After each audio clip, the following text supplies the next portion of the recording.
All right, hello OAS family. It is time for another book review, and today we are going to be reviewing a very interesting book called The What and How of Chinese Painting by Annie Chen.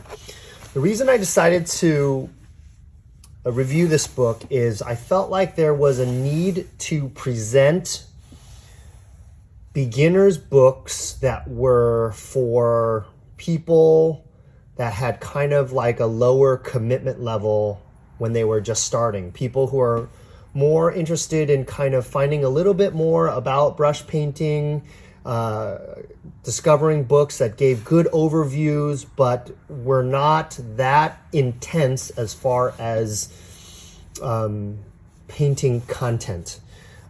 We have a book by my father, Ning Yeh, called Chinese Brush Painting and Instructional Guide, and that is our most frequent recommended book for beginners. But that book is really like a course.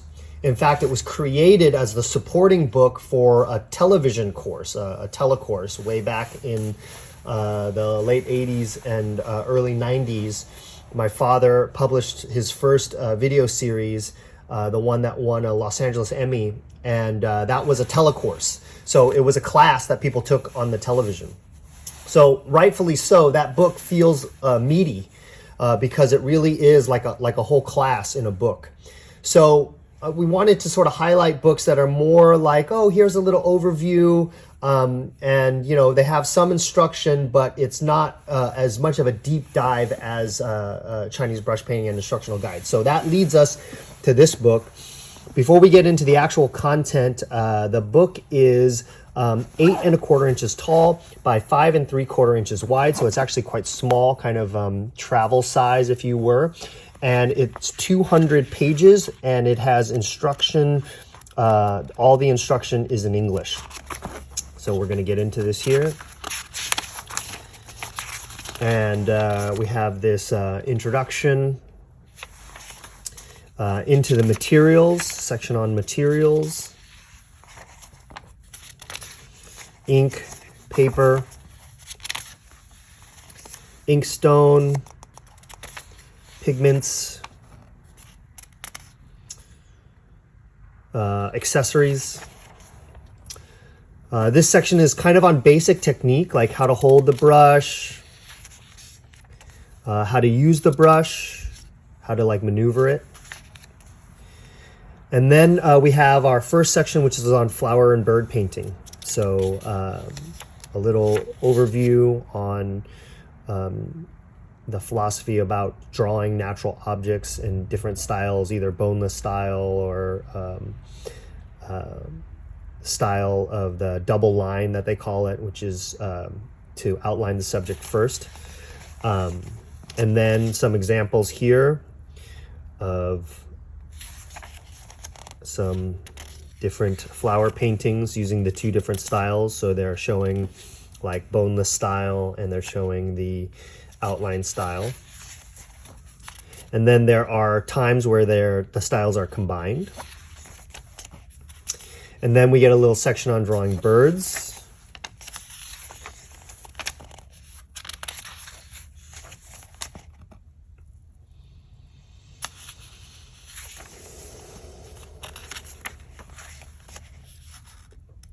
And this is a very lovely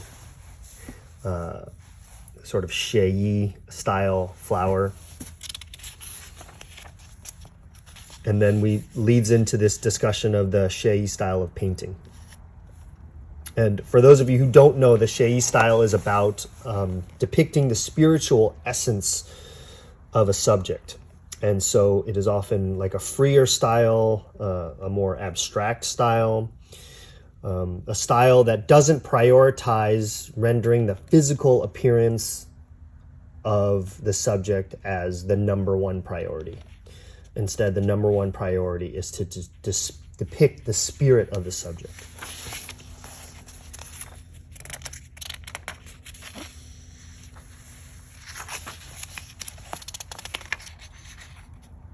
So this is interesting that they go in and they do like a pencil drawing first, and then they show you a xie painting based on sort of like a pencil draft. That's kind of an interesting technique. I think that is like a common misunderstanding about xie painting. It's almost like you see it demonstrated and you just think that the artist demonstrating conceived of that composition in that way for the first time ever and then just did it. And, you know, knowing the background of how my father works, that is almost never the case with him. He always has practiced something, you know, very many times before he demonstrates it. And it's only through all of that practice that he can sort of do it in a way that it looks like he's done it for the first time. And that's a kind of a universal theme in all fine art. You know, if you talk to actors or musicians, there is this idea that through tremendous rehearsal and repetition, then they can get to a state where they're experiencing freedom, and that freedom is has along with it the mastery that they gain through all the practice. So it's important to sort of realize this when it comes to painting, especially in the xie style. So now we get sort of combined flower and bird paintings.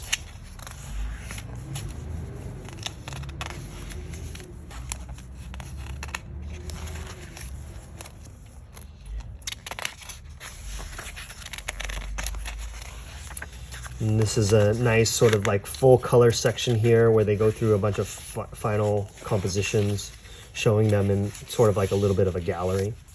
Now this is a section on landscapes. And like a lot of good landscape instruction, it breaks landscapes down into elements. So the first thing it focuses on is trees.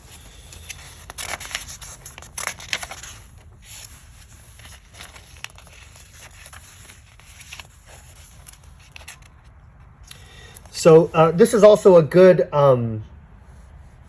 idea to think about, and a lot of these books are broken down this way, which is a lot of times they will focus on like a single element that could be like the focus element or the star element of a painting. So here they're showing how to render a tree. And obviously in a landscape there will be many trees, but if you practice a single tree, and you get good at rendering a single tree, then it could be just a painting of that tree, but also it can you can build around it a bigger scenery with still highlighting the tree as a star. So it is good to sort of practice elements with that in mind, and it's not something that becomes apparent to everybody when they start painting. They don't think that these big masterpieces are just practice elements that were done on their own and then assembled together in a larger painting. So these are different styles of trees, you know, dots for plum blossoms, and then we have these different style leaves here that are done with more of an outline style, and then the Chinese cedar, how to render trees in the snow. This is a Chinese fir, chrysanthemum, pine. So all the different peach trees, weeping willows, lots of really great examples here.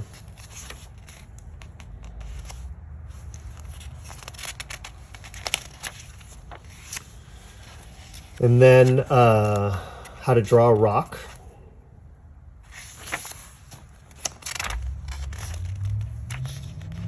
So this is the different stages that is referred to in a lot of Chinese instruction, where you sort of draw the outline first, then they do the stage that they call searing, and then another stage what they call dots and staining.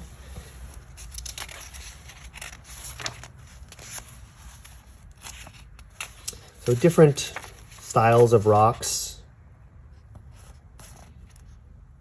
different styles of searing. You know, when you look at rocks, there's always these different kinds of patterns in the rocks.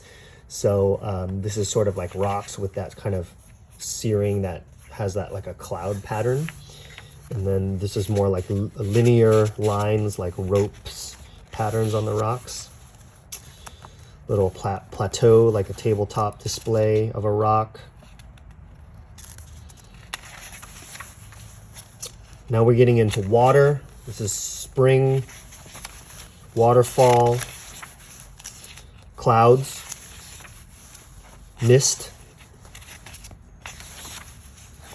And then the other elements of the landscape painting, like things like houses and people and the sort of human structures and life that are often in landscape paintings. Vessels, different boats, different ways of rendering people.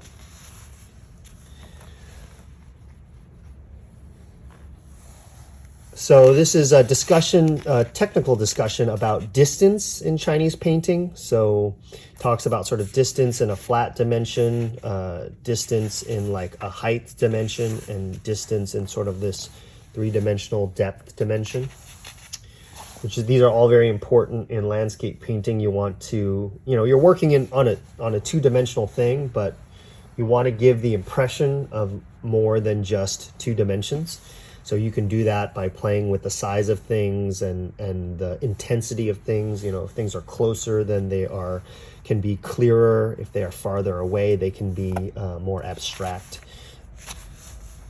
So then it goes through this sequence here where it presents this little scenery and like an outline, and then it does the searing step, and then it goes into the dots and adds the complementary scenery, and then the final step, which is they call staining, which is the sort of shadow shading work. Now we're getting into some final composition examples. Some done in these fan shapes. Now the last section of the book that focuses on the four gentlemen, very common beginner subjects. So we have the plum blossom here, talking about the trunk and the branches and the blossoms. And then we get into orchid. Long blades versus short blades. This phoenix eye, which is covered in great detail in my father's Chinese brush painting and instructional guide, but is touched on here as well. Then different ways of rendering the roots. The difference between orchid blades that are done in the boneless style versus the sort of outline double line style. Flower stalks. And then getting into chrysanthemum, the flowers, the leaves, and then onto bamboo.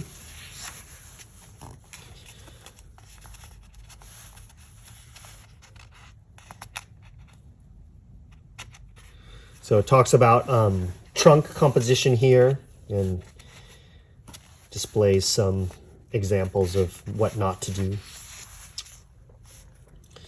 The leaves.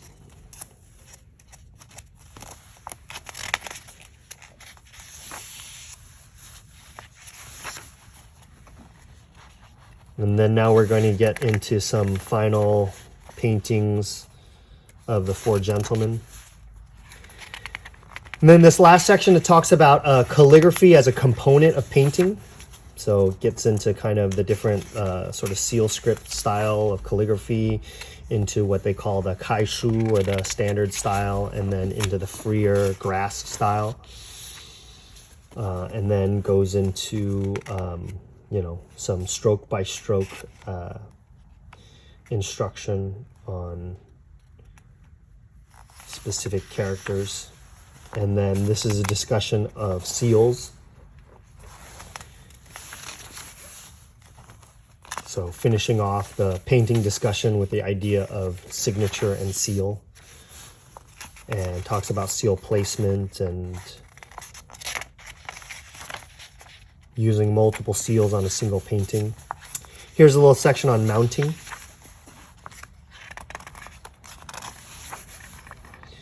And then finally, we close with this section called the true spirit of Chinese painting. I like finding books that talk about this, because a lot of the value, I think, in studying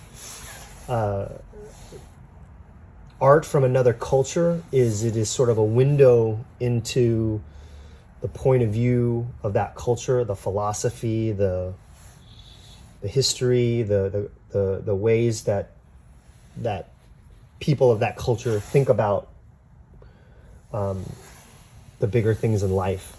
And so I really like starting with that when you get into Chinese painting, because I think largely what's going on nowadays is the point of view that is dominant is really a Western point of view.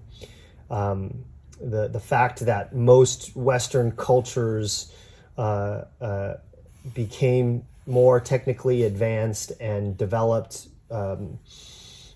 exportation of their culture much sooner. Like in the 50s, America was sending music through American military bases into places like China and Taiwan, I mean even earlier than that. And so I think throughout that period of time, because American entertainment has been so dominant, the blockbuster movies, and these are really just American images that are being shared and consumed by people all around the world of different cultures. And so we've seen sort of modern life in many different ways make itself in the image of that kind of Western point of view. So you can go to like cities in Asia and you can see, Kentucky Fried Chicken and Starbucks and of course, not all these things are American, but they are all Western. The Starbucks thing is kind of an Italian point of view on coffee that was popularized by America and then exported everywhere else. So I like studying, these ideas that are behind Chinese painting are ideas that are not as commonly discussed, and there's a hunger for them here. There's a reason why things like calligraphy and Chinese painting and yoga and Buddhism, there is an interest here in America and in other countries in the West around these things, because I really do feel like the point of view is balancing to the Western point of view. And one's not better than the other, but the two go together very beautifully. And, if one or the other is too strong, then I think that there is an imbalance. So that is it. That is the what and how of Chinese painting by Annie Chen. We are going to cover a couple other books, or at least one other book that is sort of in this style, which is more of like